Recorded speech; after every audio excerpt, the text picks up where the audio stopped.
stitch or graft my two ends of the tube together, and I need to allow 3 to 4 times the length of the diameter of my circle. So I'm going to do 1, 2,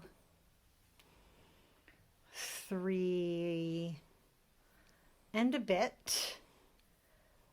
I'm going to take that off there. Then I have, this is my very long tail. I'm probably going to have too much yarn for my tail, but as I always like to have, too much is better than not enough tail, as we all know. We have these lovely little Kitchener Stitch reminder pouches, which I think are really handy. I can't believe how often I reference that when I'm doing this. So you line everything up here, and I'm going to attach this outside side on this to the outside side of this edge. Is that how you kind of call it? I'm not sure. So I go purlwise through the front and bring all of my terribly long tail through.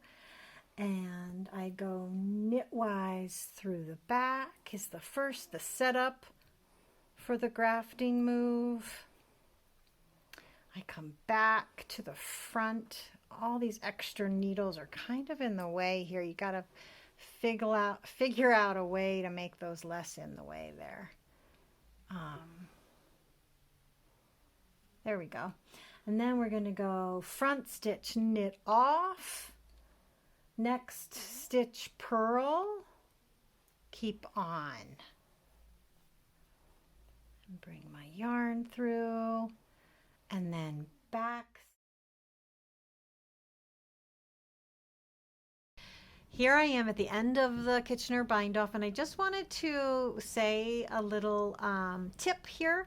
I'm looking at the front side, so I'm going to knit this one. It's a knit off and then purl on. And then when I look at the rear needle, I'm looking at the purl side. So that's how I know to purl off, knit on.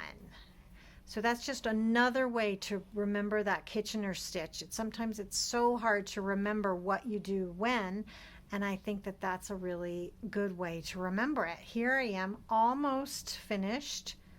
Just a few more stitches to go. Purl off, knit on. I'm going to tighten that up a little bit.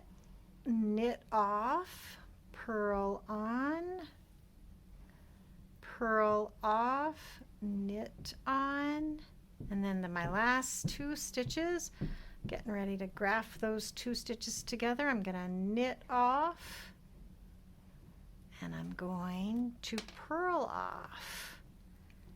And then you can see that I have grafted that tube together and made it into a cowl. Kind of an invisible bind off there. Finish it Friday.